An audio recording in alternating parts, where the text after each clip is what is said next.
Hoje nós vamos falar sobre um tema difícil. Vamos falar sobre o juízo final. Qual é o tema de hoje? O juízo final. E aí eu quero convidar você a abrir a sua Bíblia no livro do Apocalipse, capítulo 20, verso 11, por favor. Apocalipse, revelação dada ao apóstolo João, no capítulo 20, verso 11. Todos encontraram? Apocalipse, o último livro da Bíblia. Olha só a revelação, a visão que o apóstolo João teve. Depois vi um grande trono branco e aquele que nele estava sentado. A terra e o céu fugiram da sua presença e não se encontrou lugar para eles. Vi também os mortos, grandes e pequenos, em pé diante do trono, e livros foram abertos. Outro livro foi aberto, o livro da vida. Os mortos foram julgados de acordo com o que tinham feito, segundo o que estava registrado nos livros. O mar entregou os mortos que nele havia, e a morte e o Hades entregaram os mortos que neles havia. E cada um foi julgado de acordo com o que tinha feito. Então a morte e o Hades foram lançados no lago de fogo. O lago de fogo é a segunda morte. Aqueles cujos nomes não foram encontrados no livro da vida foram lançados no lago de fogo. Até aqui a leitura. O Espírito Santo de Deus nos abençoe. Irmãos, nós estamos numa série escatológica. Escatologia. O que é que significa esta expressão, esta palavra? É o estudo sobre as últimas coisas. E meus irmãos, diante do que tem acontecido no mundo todo, nunca houve uma época tão propícia para falarmos sobre isso e tratarmos esse tema. Mas parece que falar do juízo final assusta. Assusta muitas pessoas. Mas eu queria dizer para você que, na verdade, não deveria assustar. Deveria produzir alegria e esperança em nós. Por que deveria um tema como esse produzir alegria e esperança em nós? Porque, gente, falar do juízo final significa dizer que Deus vai intervir na história, o mal será exterminado e o bem terá sua recompensa. Você pode dizer um glória a Deus bem forte ou não? Gente, creia, no fim, Deus não deixará impune nenhum mal praticado. Ele é o justo juiz. Creia nisso. Mas, meus irmãos, nessa vida, nem sempre o mal é punido. Não tem jeito. Nós sabemos disso. No mundo em que vivemos, nem sempre o mal é punido. E Asaf percebeu isso. Tanto que no Salmo 73, Asaf estava ali numa crise, o salmista. Ele diz: Senhor, eu não entendo por que uma pessoa ímpia e má prospera. Por quê? Ele entra numa crise. E aí no verso 17 do Salmo 73, ele faz uma declaração. Ele diz o seguinte: até que eu entrei no santuário de Deus e então compreendi o destino dos ímpios. Ou seja, Deus deu a ele uma visão escatológica, meus irmãos. Asaf, naquele momento, recebe uma visão de Deus. Deus mostrou a ele o que vai acontecer com o ímpio e com o justo no dia do juízo. E olha só a visão que Asaf teve. Na continuação do texto, e você pode acompanhar na tela, no Salmo 73, verso 18 em diante. Olha a visão que ele teve. Certamente, se referindo aos ímpios, os pões em terreno escorregadio e os fazes cair na ruína. Como são destruídos de repente, completamente tomados de pavor. são como um sonho que se vai quando a gente acorda. Quando te levantares, Senhor, tu os farás desaparecer. Quando meu coração estava amargurado e no íntimo eu sentia inveja, agi como insensato e ignorante. Minha atitude para contigo era a de um animal irracional. Contudo, sempre estou contigo.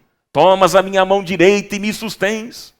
Tu me diriges com o teu conselho e depois me receberás com honras. Aleluia.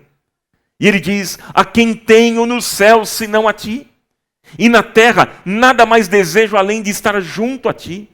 O meu corpo e o meu coração poderão fraquejar, mas Deus é a força do meu coração e a minha herança para sempre. E ele conclui dizendo: os que te abandonam, sem dúvida, perecerão.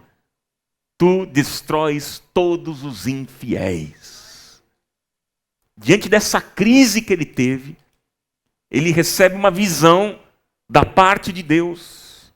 Portanto, meu irmão, minha irmã, não se preocupe se alguém está fazendo mal e nada acontece a essa pessoa. Não se preocupe, porque um dia acontecerá a intervenção de Deus na história e Deus fará justiça. Deus fará justiça. A justiça de Deus será plenamente estabelecida no dia do juízo final. Agora, meus irmãos, esse tema é abordado tanto no Velho Testamento quanto no Novo Testamento. E nós encontramos nas Escrituras alguns nomes dados a juízo final. Por exemplo, a Bíblia fala sobre o dia da ira do Senhor. Fala sobre naquele dia, o dia da vingança do nosso Deus, o dia da revelação do justo, o dia do Senhor. São expressões relacionadas ao juízo final.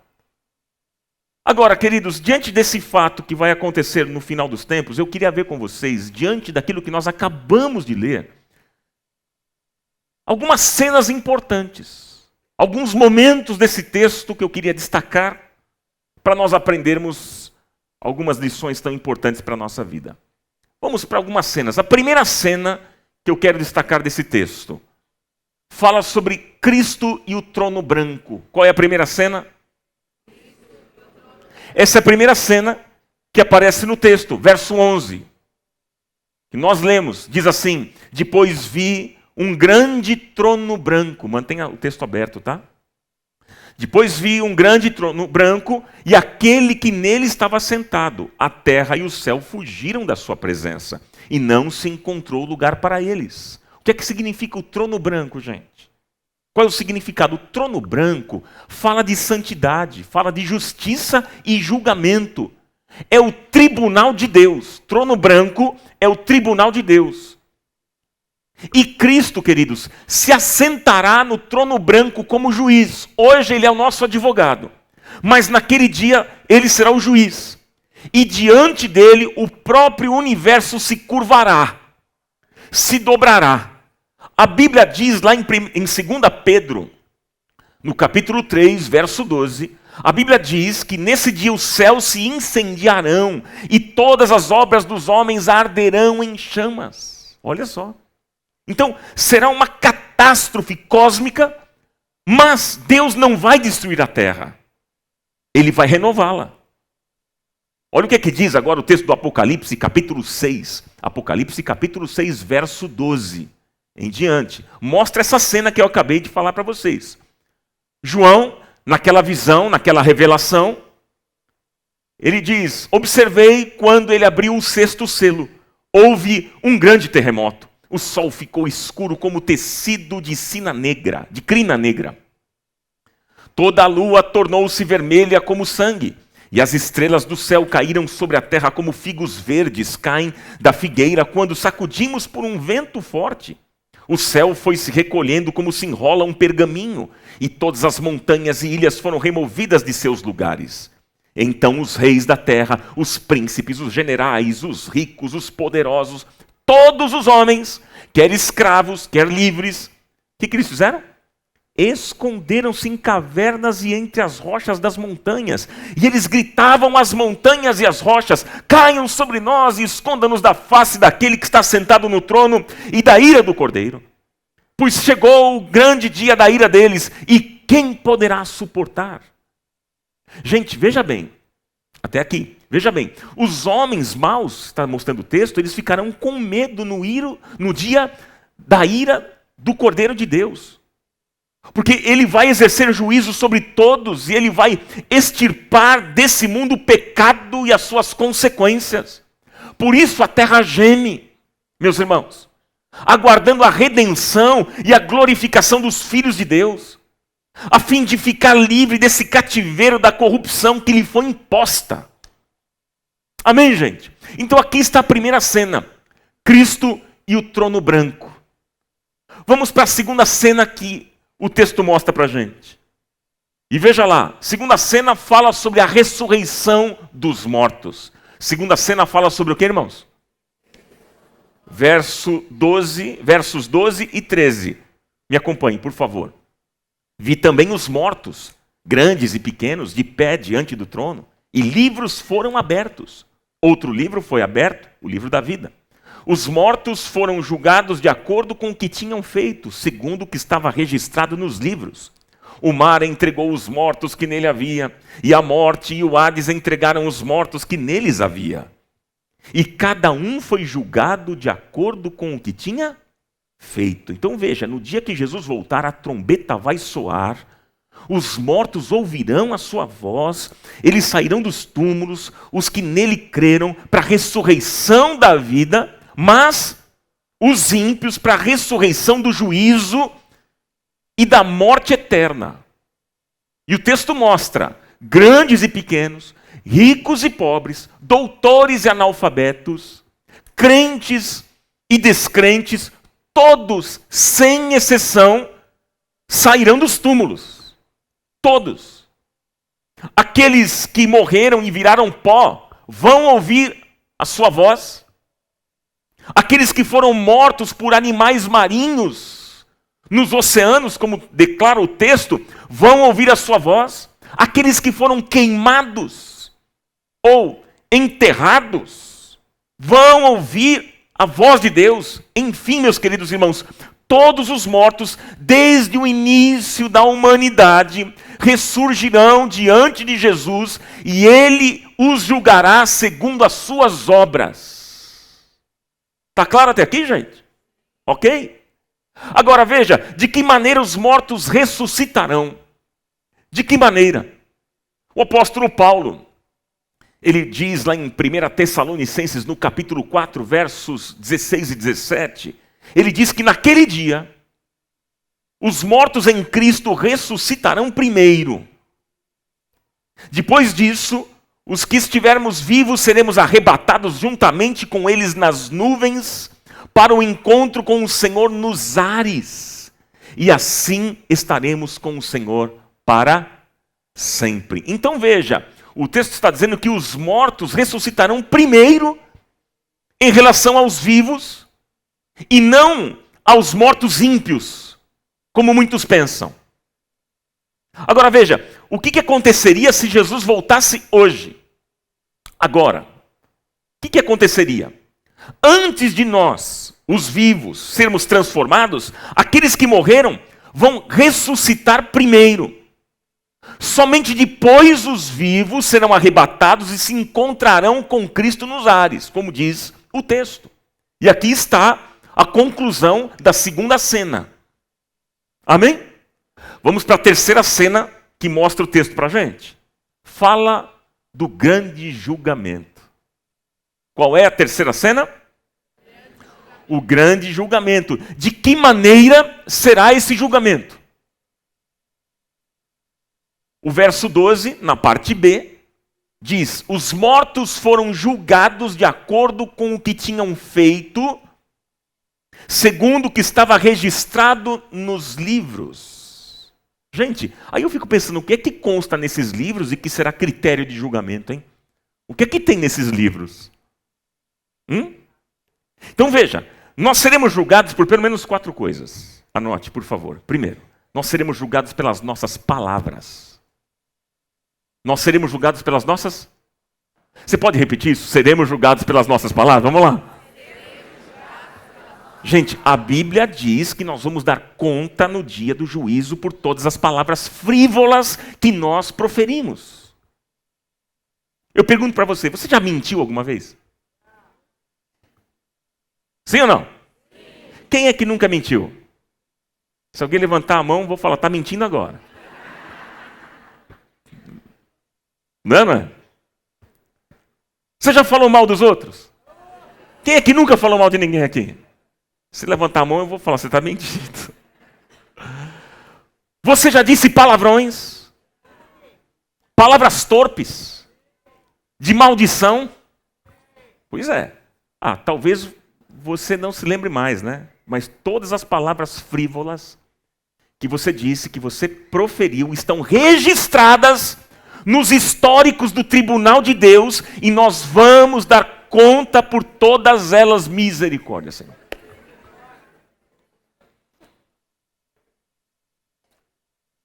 Alguém pode dar uma misericórdia aí? Para me ajudar, para não ficar sozinho nessa? Então nós seremos julgados pelas nossas palavras. Segundo, nós seremos julgados pelas nossas obras. Anote. Seremos julgados pelas nossas obras. Quanta coisa você fez e ninguém ficou sabendo. Quanta coisas nós fizemos e ninguém ficou sabendo. Mas tem alguém que sabe de tudo. Porque a Bíblia diz que os olhos do Senhor estão sobre a terra contemplando os maus e os bons. Os olhos do Senhor estão em todo lugar. E Ele conhece, e Ele vê tudo o que se faz debaixo do sol.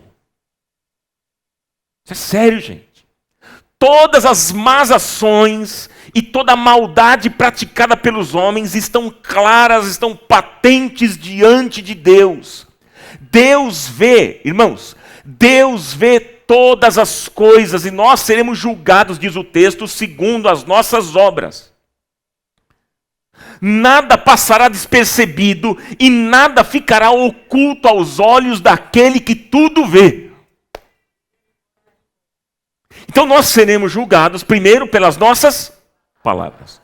Segundo, pelas nossas obras. Terceiro, isso aqui é muito sério, o que eu vou dizer. Nós seremos julgados pelas nossas omissões. Seremos julgados pelo quê? Gente, a Bíblia diz que se você sabe fazer o bem e não o faz, você está pecando. Isso é pecado, gente. É pecado. Em outras palavras, você pode não fazer o mal a ninguém. Você pode ficar na sua casa, no seu quarto, trancado, não fazendo mal a ninguém. E ainda assim cometer o terrível pecado da omissão. Quem é que disse isso, gente? Foi o próprio Jesus. Jesus pontuou isso, queridos. Lá em Mateus, no capítulo 25, verso 42. Em diante. Olha o que é que Jesus disse. Pois eu tive fome e vocês não me deram de comer. Eu tive sede e nada me deram de beber. Eu fui estrangeiro e vocês não me acolheram. Necessitei de roupas e vocês não me vestiram. Estive enfermo e preso e vocês não me visitaram. Eles também responderão: Senhor, quando te vimos com fome, ou com sede, ou estrangeiro, ou necessitado de roupas, ou enfermo, ou preso, e não te ajudamos? E o Senhor responderá: digo-lhes a verdade, o que vocês deixaram de fazer alguns destes mais pequeninos, também a mim deixaram de fazê-lo. E olha só que sério agora. E estes irão para o castigo eterno, mas os justos para a vida eterna. Então, queridos, a condenação para quem peca por omissão não é apenas grave, é gravíssima. Quem peca por omissão comete um pecado gravíssimo. A condenação para quem peca assim é o castigo eterno e a separação de Deus. Então veja, primeiro, nós seremos julgados Pelas nossas palavras. Segundo, seremos julgados pelas nossas obras. Terceiro, seremos julgados pelas nossas omissões. E quarto, nós seremos julgados pelos nossos pensamentos, desejos e intenções do coração. Gente, o único tribunal que tem competência para julgar foro íntimo é o tribunal de Deus. Porque ele sonda e conhece o nosso coração. Eu pergunto para você, quantos pensamentos surgem à sua mente todos os dias, hein? Quantos pensamentos? Quantos desejos sujos, malignos? Quantos desejos perversos passam pelo seu coração e que você não tem coragem de falar para ninguém, de tão sujo, de tão ruim é. Você não tem coragem de contar nem para um amigo íntimo. Pois é, mas Deus conhece o nosso pensamento, Deus conhece as nossas palavras antes de serem ditas, e Ele conhece os nossos pensamentos antes de serem pensados, Ele conhece tudo ao nosso respeito, Ele conhece a intenção do nosso coração, irmãos. E Ele julgará os segredos do nosso coração. No dia do juízo, tudo isso virá à tona. E tudo aquilo que está escondido será exposto, gente. Será exposto publicamente. Agora, diante disso, talvez você vai dizer assim, você vai me perguntar, mas então, pastor Ronaldo, por esses critérios, já era. Como é que eu faço? Não é, pai? Acabou. Porque, olha só, nós vamos ser julgados pelas palavras, que mais? Obras, omissões, pensamentos, intenções do coração. Tá. E aí, como é que fica então? O que vai restar de nós? Quem poderá ser inocentado? Quem poderá sair desse tribunal justificado? Gente, realmente, vem aqui comigo. Realmente, diante dos registros desses livros que o texto fala, todos nós, sem exceção, seremos culpados e condenados, porque o requisito que Deus exige é 100% de perfeição. A Bíblia declara que toda alma que pecar, esta morrerá. A Bíblia diz que Deus não inocentará o culpado. Então, gente, todos serão condenados. Veja que por nós mesmos nós não poderemos ser salvos porque nós somos tão imperfeitos, somos falhos, cometemos erros tantas vezes. Não é verdade, irmãos? Agora, eu não sei, mas talvez essa palavra agora, até aqui, até a ministração, nesse momento, está causando desespero em alguém. Angústia e medo. Talvez você está com medo da continuação do tema. Vamos parar por aqui ou não? A gente continua? Eu tenho uma boa notícia para você. Calma, ainda há esperança. Ainda há esperança, irmãos. Vira para a pessoa do seu lado e diga, calma, ainda há esperança.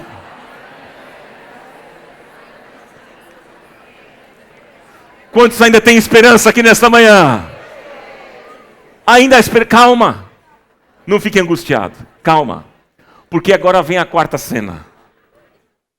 A quarta cena fala do livro da vida. A quarta cena fala do que, irmãos? Gente, o verso 12 diz que os livros foram abertos. Os livros foram abertos. Mas a boa nova é que o texto também diz que um outro livro foi aberto, o livro da vida. Um outro livro foi aberto, o livro da vida. E o verso 15, gente, diz que se o nome de alguém não foi encontrado no livro da vida, este foi lançado no lago de fogo. Então, observe o seguinte, que esta cena revela que nesse julgamento estão crentes e não crentes, salvos e perdidos, santos e ímpios, enfim, estão todos nós. Os que não têm o seu nome no livro da vida, mostra o texto, esses vão ser lançados no lago de fogo e terão a condenação eterna. Mas, gente, aquele cujo nome estiver escrito no livro da vida, Este não será condenado, mas desfrutará da bem-aventurança eterna. Aleluia!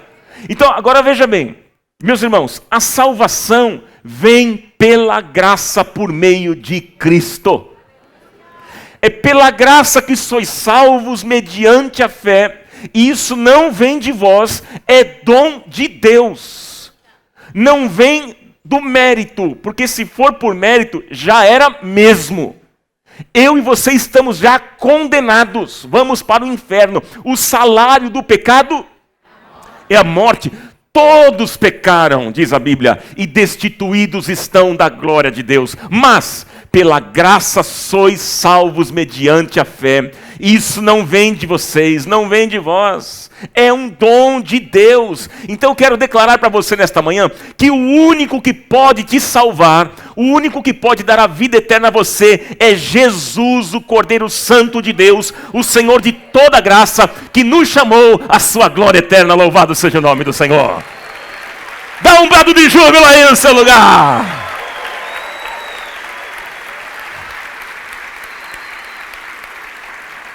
Aleluia! Aí você pergunta, como é que eu posso ter o meu nome escrito no livro da vida? Como ter o nome escrito no livro da vida? Meu irmão, minha irmã, no momento em que você crê no Senhor Jesus Cristo, entrega a sua vida a Ele, você sai da morte para a vida, você é transportado do reino das trevas para o reino da luz. Quando o Espírito Santo de Deus regenera o seu coração e dá a você uma nova vida, você nasce de novo na família de Deus. Você então sai agora do domínio do diabo, do domínio de Satanás. Você é liberto da condenação que pesava sobre você. Afinal, você estava morto nos seus delitos e pecados. Então você agora é justificado, pois pela fé, e temos paz com Deus. Justificados, pois, pela fé, temos paz com Deus. Ser justificado é Deus nos olhando como se nós não tivéssemos pecado. Olha que lindo isso, gente. Então você é justificado por Cristo, e então o seu nome está escrito no livro da vida. Louvado seja Deus. Que lindo isso, gente. Porque a penalidade que nós deveríamos receber, Jesus já recebeu em nosso lugar, em nosso favor. Quando que Ele recebeu? Na cruz do Calvário Ele pagou a nossa dívida, Ele levou sobre si os nossos pecados, e ali naquela cruz Ele declarou enfaticamente: está pago, está consumado. Então, se você está em Cristo hoje, você é nova criatura. As coisas velhas ficaram para trás, tudo se fez novo na sua vida, e agora não há mais nenhuma condenação sobre a sua vida. Você está livre, você está liberto, você está salvo pela graça do nosso Deus. Louvado seja Deus!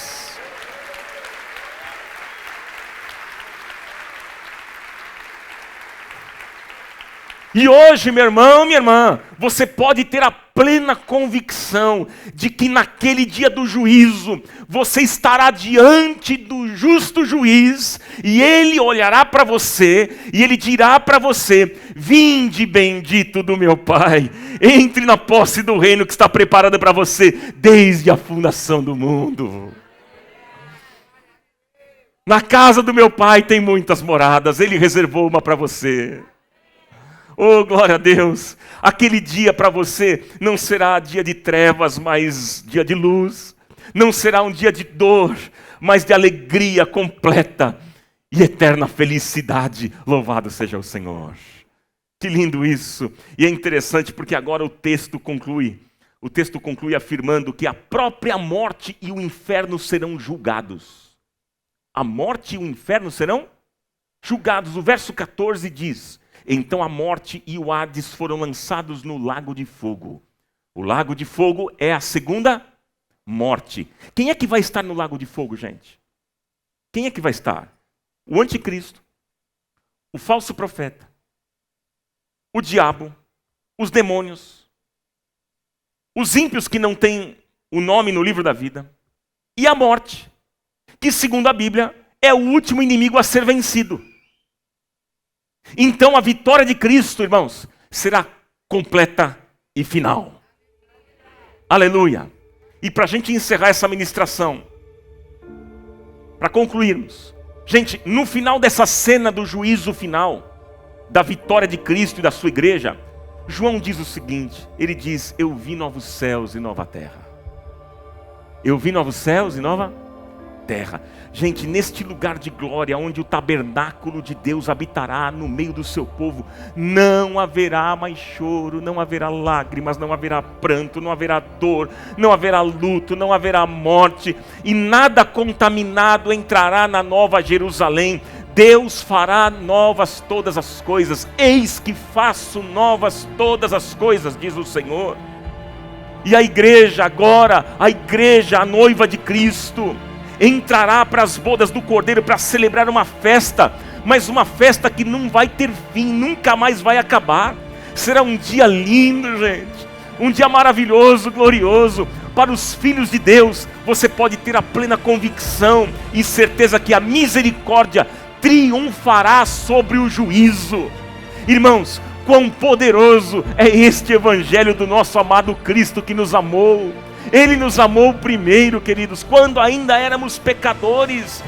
Que bom a gente ter acesso às Escrituras Sagradas. Que lindo e que poderoso é esse evangelho do nosso amado Jesus, que se deu por nós, que sofreu, que padeceu, morreu numa cruz, mas ressuscitou, queridos. Ele nos regenerou e hoje Ele está à destra do Pai. E em breve Ele prometeu, eu voltarei. Eu voltarei. Em breve Cristo voltará. Portanto, a esse Cristo glorioso, a esse Cristo vencedor, a Ele nesta manhã, toda honra, toda glória, todo louvor, toda exaltação, toda glorificação, pelos séculos dos séculos. Amém. Portanto, Maranata, ora vem, Senhor Jesus.